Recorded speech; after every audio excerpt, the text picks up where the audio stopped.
ओम नमः शिवाय। हर हर महादेव। दोस्तों, आप सभी लोग जानते हैं कि 8 अक्टूबर 2025 यानी बुधवार को पड़ रही है कार्तिक महीने की द्वितीया तिथि। और दोस्तों, ये वो तिथि है जो कार्तिक महीने में पड़ने वाली सबसे बड़ी तिथि है, क्योंकि यह बुधवार के दिन पड़ रही है और इसका बहुत ही बड़ा और विशेष महत्व होता है। और इस कार्तिक महीने में दीप दान करना बहुत ही शुभ माना जाता है। पूज्य गुरु जी ने कहा है, अगर कभी भी मौका लग जाए और कार्तिक महीने की द्वितीया तिथि बुधवार को पड़ जाए तो आप लोग 7 दूर्वा और एक चुटकी हल्दी से कर लेना। ये एक उपाय होगी, हर मनोकामना पूरी मिलेगी, सभी दोषों से मुक्ति, इतना धन आएगा कि संभाले नहीं संभलेगा। भगवान भोलेनाथ जी के आशीर्वाद से पूरे साल धन बरसता रहेगा। दोस्तों, जैसा कि आप सभी लोग जानते हैं कि 8 अक्टूबर को कार्तिक बुधवार द्वितीया तिथि पड़ रहा है, इसीलिए यह दिन बहुत ही खास है। क्योंकि देखिए दोस्तों, गुरु जी ने कहा है कि जब भी कार्तिक बुधवार द्वितीया तिथि पड़े तो आपको सिर्फ और सिर्फ 7 दूर्वा और एक चुटकी हल्दी वाला उपाय करना चाहिए। यह उपाय इतना खास है कि अगर आपने सही मुहूर्त पर सही क्रिया अनुसार 7 दूर्वा और एक चुटकी हल्दी वाला उपाय कर लिया, जो प्राचीन काल के समय का महाउपाय है, तो मान के चलिए दोस्तों, भगवान भोलेनाथ जी के आशीर्वाद से आपके जीवन का कितना ही बड़ा दुख हो, उससे आपको मुक्ति मिल जाएगी। आपकी कोई भी मनोकामना हो, मान लीजिए आप नौकरी की तैयारी कर रहे थे, आपकी नौकरी लग जाएगी, आपका बंद पड़ा व्यापार चल पड़ेगा, जिस बीमारी से आप बहुत दिनों से परेशान थे उस बीमारी से आपको मुक्ति मिल जाएगी, आपके जीवन में धन आना शुरू हो जाएगा, आपके जीवन में धन आने के सारे रास्ते खुल जाएंगे। और मान के चलिए दोस्तों, फिर आपको किसी भी प्रकार की परेशानी का सामना नहीं करना पड़ेगा। इसीलिए दोस्तों, इस दिन आप लोगों को इस वाले उपाय को जरूर कर लेना है। भले ही आपने पूरे साल भर इस उपाय को ना किया हो, पर अगर आपने इस कार्तिक बुधवार द्वितीया तिथि के दिन अगर इस वाले उपाय को कर लिया तो आपको इस उपाय को करने का वह फल मिलेगा जिसकी आपने कभी कल्पना भी नहीं करी होगी। इसीलिए आप लोग इस 7 दूर्वा और एक चुटकी हल्दी वाले उपाय को एक बार जरूर कर लेना, ताकि आप लोगों के हाथ से यह मौका ना जा सके और आपको इस उपाय को करने का फल मिल सके। दोस्तों, यह उपाय पंडित जी ने अपनी अभी की ही शिव महापुराण की कथा में बताया है, जो इस उपाय को आज हम आपको बहुत अच्छे से समझाने वाले हैं। इस वीडियो को देखने के बाद इस उपाय को समझने के लिए आपको कोई और वीडियो को देखने की जरूरत नहीं पड़ेगी। तो चलिए दोस्तों, उपाय को शुरू करते हैं।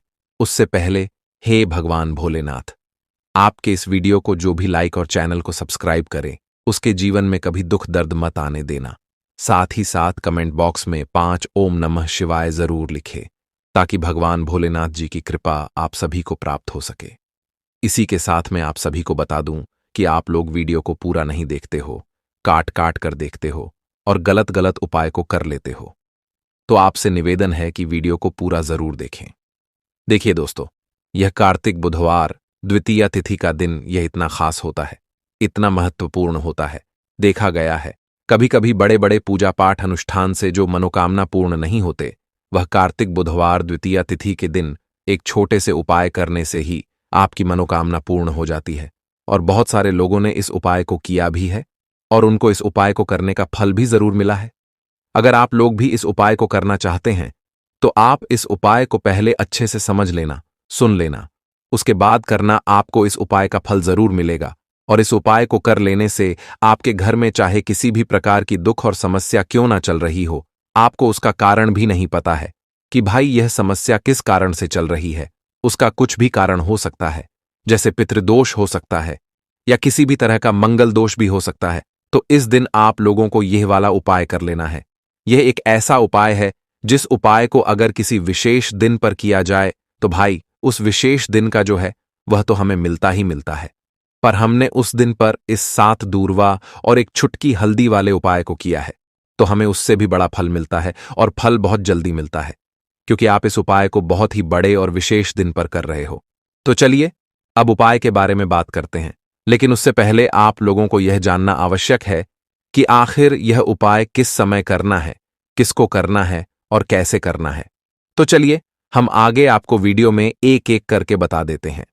तो दोस्तों, इस 7 दूर्वा और एक चुटकी हल्दी वाले उपाय को हमें इस कार्तिक बुधवार द्वितीया तिथि के दिन कैसे करना है, किसको करना है, किस समय करना है और कहां पर करना है, यह सारे सवालों के जवाब आपको इस वीडियो में मिल जाएंगे। और जो ये वीडियो देखेगा भाई उसको 7 दूर्वा और एक छुटकी हल्दी वाला उपाय जरूर करना चाहिए, क्योंकि इस दिन शत्रुओं और किसी भी दोष, किसी भी बीमारी से मुक्ति पाने के लिए 7 दूर्वा और एक छुटकी हल्दी का बहुत ही बड़ा और विशेष महत्व होता है। और जब बात आ जाए 7 दूर्वा और एक छुटकी हल्दी की, तो यह सोने पर सुहागा वाली बात हो जाती है और ये एक बहुत ही बड़ा उपाय हो जाता है। अब दोस्तों, इस 7 दूर्वा और एक छुटकी हल्दी वाले उपाय को आखिर करना किसको है? सबसे पहले हम लोग वह बात जान लेते हैं। तो देखो, घर की जो बड़ी माताएं बहनें होती हैं, उन माताओं बहनों में से कोई भी एक बड़ी माता बहन इस वाले उपाय को कर सकती है। और दोस्तों, अगर आप चाहें तो अपने घर में से सभी सदस्यों को भी इस उपाय को करवा सकते हैं।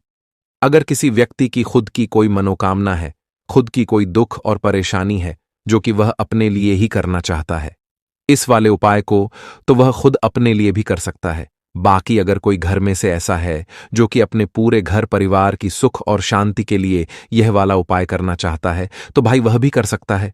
उसमें भी कोई दिक्कत वाली बात नहीं है। कहने का मतलब यह है कि इस उपाय को हर एक सदस्य भी कर सकता है और पूरे घर परिवार के सदस्य के लिए घर की बड़ी माताओं बहनों में से कोई एक माता बहन भी कर सकती है।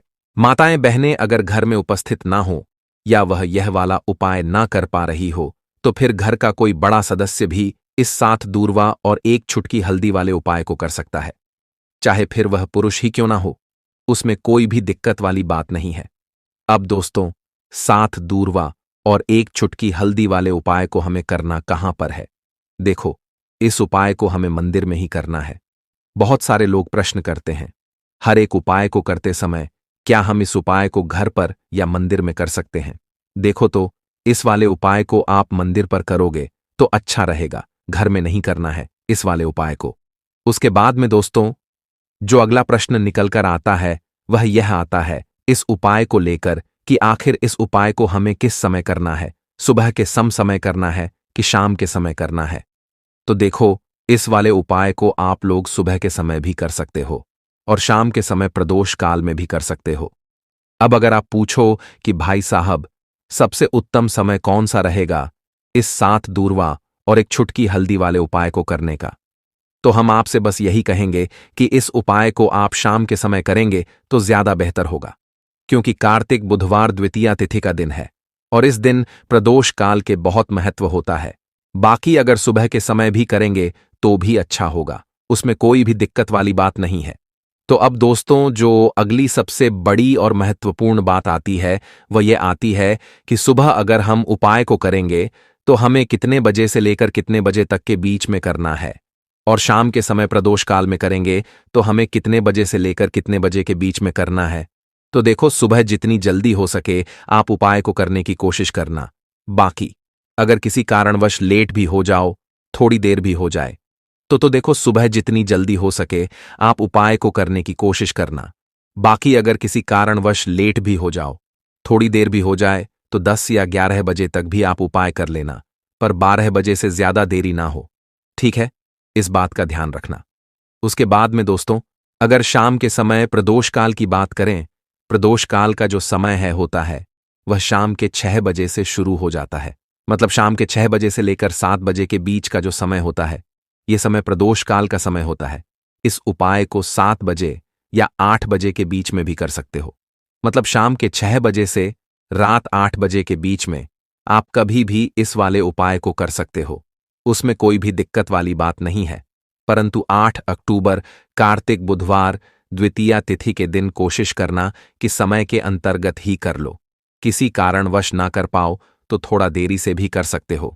तो चलिए, अब हम अपने सबसे पहले उपाय की बात कर लेते हैं। तो इस उपाय को करने के लिए सुबह होने से पहले उठ जाना है।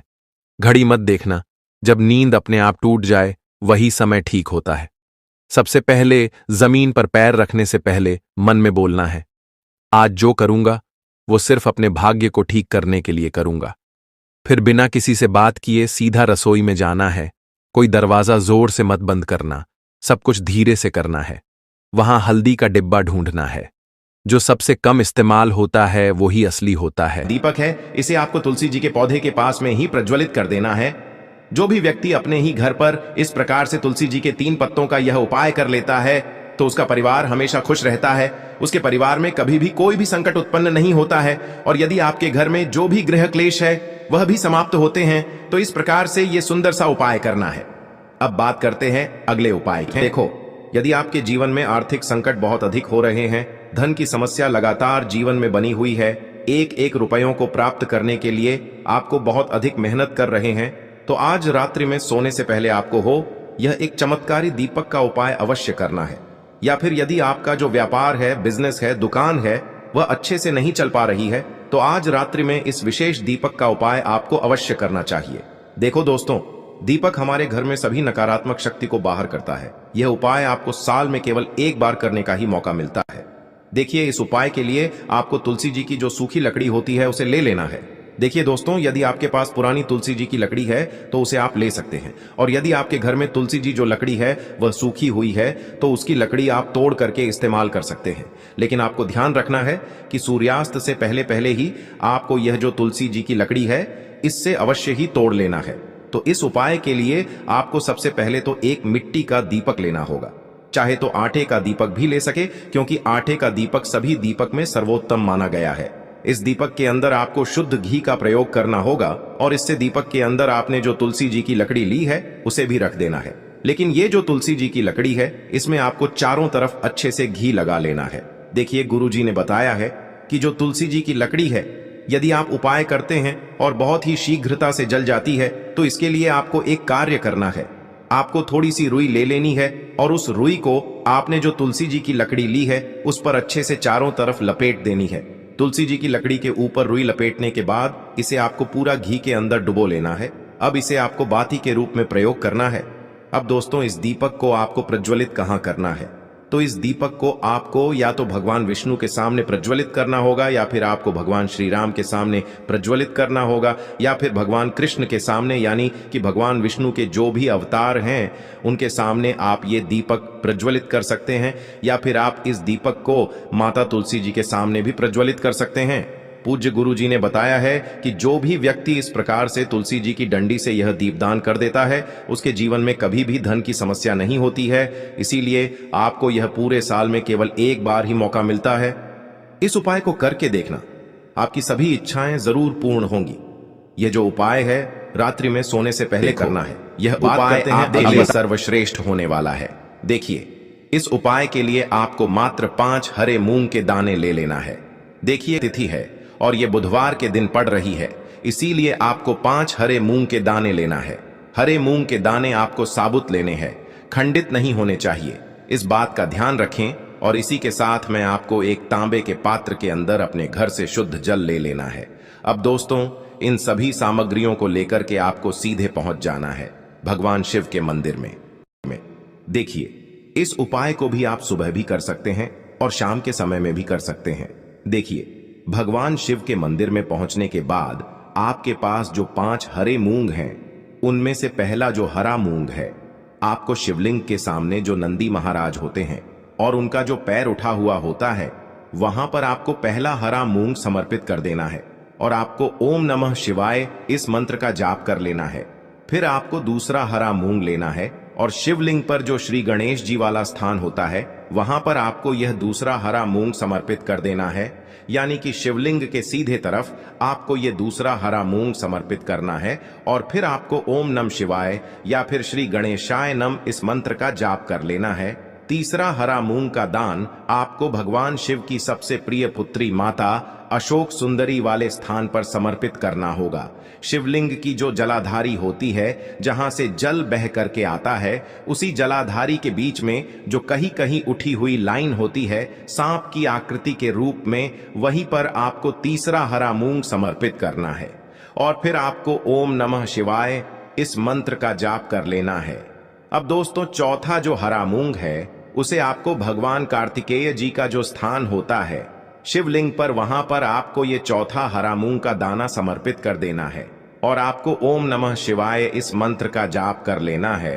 अब दोस्तों, आपके पास जो 5वां और अंतिम हरा मूंग बचा हुआ है उससे आपको उससे जल के पात्र के अंदर डाल देना है, और इस हरे मूंग से युक्त जल से आपको भगवान शिव के शिवलिंग का अभिषेक कर देना है। जल आपको बिल्कुल धीरे धीरे समर्पित करते जाना है, और लगातार आपको शिव महापुराण के मूल मंत्र श्री शिवाय नमस्तुभ्यम इस मंत्र का जाप करते रहना है। फिर आपको शिवलिंग के सामने बैठकर, यदि आप अपने बच्चों के लिए ये उपाय कर रहे हैं, यदि आप अपने बच्चों की बुद्धि, ज्ञान और विवेक के लिए उपाय कर रहे हैं, तो उसके लिए आपको प्रार्थना कर लेनी है, या फिर व्यापार में वृद्धि करने के लिए ये उपाय कर रहे हैं तो उसकी कामना करते हुए आपको प्रार्थना कर लेनी है, या फिर अपनी नौकरी के लिए कर रहे हैं, या फिर अपने इंटरव्यू के लिए, या फिर धन की प्राप्ति के लिए कर रहे हैं। जिस भी कामना के लिए आप उपाय कर रहे हैं उसे परिपूर्ण करने के लिए आपको महादेव से प्रार्थना कर लेनी है और फिर आपको वापस अपने घर आ जाना है। पूज्य गुरु जी ने कहा है कि जो भी व्यक्ति इस उपाय को कर लेता है तो यकीन मानिए आपके जीवन की जो सारे संकट, कष्ट और बाधाएं ही वो सभी समाप्त होंगे। आप दोस्तों, हम जान लेते हैं चौथे चमत्कारी उपाय के बारे में, लेकिन ये उपाय विशेषकर उन लोगों को करना है जिनका व्यापार बिल्कुल भी ढंग से नहीं चल पा रहा है, या फिर जिनके घर में धन की परेशानी बहुत अधिक है, साथ ही साथ जिनका जो बुध ग्रह है वह कमजोर अवस्था में है, तो उन्हें यह उपाय करना चाहिए। बुध ग्रह को मजबूत करने के लिए आपको विशेषकर ये उपाय करना है। देखिए, इस उपाय के लिए आपको मात्र एक प्यारे सी बेलपत्र लेनी होगी। बेलपत्र जो है वह कहीं से भी खंडित नहीं होनी चाहिए। बेलपत्र यदि आपको प्राप्त नहीं हो पाती है तो आप भगवान शिव के शिवलिंग पर चढ़ी हुई बेलपत्र को पुण्य शुद्ध जल से धोकर के उपयोग कर सकते हैं। इसी के साथ में आपको मात्र एक हरा मूंग लेना है। हरा मूंग भी आपको साबुत लेना है, खंडित नहीं होना चाहिए। और इसी के साथ में आपको एक तांबे के पात्र के अंदर शुद्ध जल लेना होगा। अब देखिए, यह तीनों सामग्री लेकर के आपको सीधे पहुंचना होगा भगवान शिव के मंदिर में। यह उपाय आप सुबह से लेकर के शाम तक किसी भी समय कर सकते हैं। देखिए, सबसे पहले तो आपके पास जो एक बेलपत्र है उससे आपकी जो भी कामना है, चाहे व्यापार से जुड़ी हो, बुद्धि ज्ञान विवेक की प्राप्ति के लिए हो, आपके घर में सुख शांति को लेकर आपकी कोई काम न हो, जो भी आपकी कामना है उन्हें आपको बोलना है। और यह जो एक बेल पत्र है, सबसे पहले तो आपको माता अशोक सुंदरी वाले स्थान पर समर्पित कर देनी है। देखें, बेल पत्र की चिकनी साइड शिवलिंग से स्पर्श रहेंगी और इसकी जो डंडी है वो आपको जलाधारी की ओर रखनी है। इस प्रकार से आपको यह जो बेल पत्र है इससे माता अशोक सुंदरी वाले स्थान पर समर्पित कर देना है। अब दोस्तों, आपके पास जो एक हरा मूंग का दाना है उससे आपको आपकी जो भी कामना है उसे बोलते हुए उस हरे मूंग दाने को आपको उसे जलपात्र के अंदर डाल देना है। अब दोस्तों, ये जो हरा मूंग युक्त जल है इसे आपको समर्पित करना है। आपकी जो भी कामना है, चाहे आपका जो व्यापार है वह अच्छे से नहीं चल पा रहा है, तो इस प्रकार से आपको कामना करनी है। और यह जो हरी मूंग से युक्त जल, इसमें से थोड़ा सा जल सबसे पहले तो आपको भगवान श्री गणेश जी वाला स्थान पर समर्पित करना है। फिर थोड़ा सा जल आपको माता अशोक सुंदरी वाले स्थान पर समर्पित करना है। और फिर जो अंत में थोड़ा सा जल और बचेगा उसे पूरा आपको भगवान शिव के शिवलिंग पर धीरे धीरे अर्पित कर देना है, श्री शिवाय नमस्तुभ्यम इस मंत्र का जाप करते हुए। तो इस प्रकार से आपको थोड़ा थोड़ा जल समर्पित करना है। थोड़ा सा जल आपको भगवान गणेश जी वाले स्थान पर, फिर माता अशोक सुंदरी वाले स्थान पर, फिर अंत में भगवान शिव के शिवलिंग पर अर्पित कर देना है। आपकी जो भी समस्या होगी वह विघ्नहर्ता आपकी समस्या को समाप्त जरूर करेंगे। अब हम बात कर लेते हैं तीसरे उपाय की। के लिए आपको लेना है 11 चावल के दाने। गुरु जी ने कहा है चावल के दाने खंडित नहीं लेने हैं, बिल्कुल साबुत होने चाहिए। उसके साथ में आपको लेना है एक बेलपत्र। बेलपत्र का भी एक नियम है, अगर आपके पास बेलपत्र नहीं है तो आप शिवलिंग से उठाकर उसको पुनः शुद्ध जल से धोकर इस्तेमाल कर सकते हैं। इस प्रकार आपको बेलपत्र लेना है। इसके बाद आपको एक लोटा जल लेना है। अब ये सब सामग्री लेकर आपको जाना है महादेव के मंदिर में। देखो, अब आपको उत्तर साइड में खड़े हो जाना है और सबसे पहले आपको एक बेलपत्र अपने हाथ पर और 11 चावल दाने रखकर शिवलिंग के ऊपर अपना नाम और गोत्र बोलते हुए समर्पित कर देना है और ओम नमः शिवाय श्री शिवाय नमस्तुभ्यं का लगातार जाप करना है। अब आपको जो एक लोटा जल साथ में लेकर आए थे उसे धीरे धीरे बेलपत्र और चावल दाने के ठीक ऊपर आपको समर्पित करते जाना है और शिव पुराण के मूल मंत्र श्री शिवाय नमस्तुभ्यं का 11 बार जाप करना है और अपनी मनोकामना बोलते जाना है। देखो बस छोटा सा उपाय करना है, देखना एक दिन आपके सब काम बनने लग जाएंगे। गुरुजी का बहुत ही विशेष उपाय है। चलते हैं तीसरे उपाय की तरफ। को लेना है एक गोल बाती का दीपक। आप चाहें तो मिट्टी का ले सकते हैं या फिर घर से शुद्ध आटा मढ़कर उसका दीपक आप तैयार कर सकते हैं। इसके बाद आपको लेना है शुद्ध गाय का घी। अगर वो नहीं है तो कोई भी देसी घी इस्तेमाल कर सकते हैं, जिससे आपको दीपक प्रज्वलित करना है। देखो अब ये सब सामग्री लेकर आपको जाना है प्रदोष काल में आपके घर पर तुलसी जी के घेरे के पास में। देखो ये उपाय तो आपको अवश्य करना है। देखो वहां पहुंचकर सबसे पहले वो दीपक आपको प्रज्वलित कर देना है और ओम नमो भगवते वासुदेवाय नमः का 11 बार जाप करना है। उसके बाद आपको अपने सीधे हाथ में थोड़ी हल्दी लेकर उस दीपक में अपना नाम और गोत्र बोलते हुए डाल देना है। उसके बाद माता लक्ष्मी से आपको प्रार्थना करना है कि हे महालक्ष्मी, हमारी सभी दुख तकलीफों को दूर करो। हे महादेव, हमारे सब दुख कष्टों को खत्म करो। इस भावना से आपको ये उपाय करना है। के लिए आपको लेना है 11 चावल के दाने। गुरुजी ने कहा है चावल के दाने खंडित नहीं लेने हैं, बिल्कुल साबुत होने चाहिए। उसके साथ में आपको लेना है एक बेलपत्र। बेलपत्र का भी एक नियम है, अगर आपके पास बेलपत्र नहीं है तो आप शिवलिंग से उठाकर उसको पुनः शुद्ध जल से धोकर इस्तेमाल कर सकते हैं। इस प्रकार आपको बेलपत्र लेना है। इसके बाद आपको एक लोटा जल लेना है। अब ये सब सामग्री लेकर आपको जाना है महादेव के मंदिर में।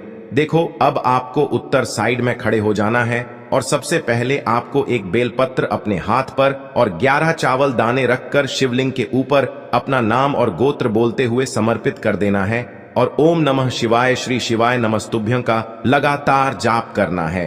अब आपको जो एक लोटा जल साथ में लेकर आए थे उसे धीरे धीरे बेलपत्र और चावल दाने के ठीक ऊपर आपको समर्पित करते जाना है और शिव पुराण के मूल मंत्र श्री शिवाय नमस्तुभ्यं का 11 बार जाप करना है और अपनी मनोकामना बोलते जाना है। देखो बस छोटा सा उपाय करना है, देखना एक दिन आपके सब काम बनने लग जाएंगे। गुरुजी का बहुत ही विशेष उपाय है। चलते हैं तीसरे उपाय की तरफ। देखिए इस उपाय के लिए आपको 2 दीपक लेने होंगे। दोनों ही दीपक आप मिट्टी के भी ले सकते हैं और दोनों ही दीपक आप शुद्ध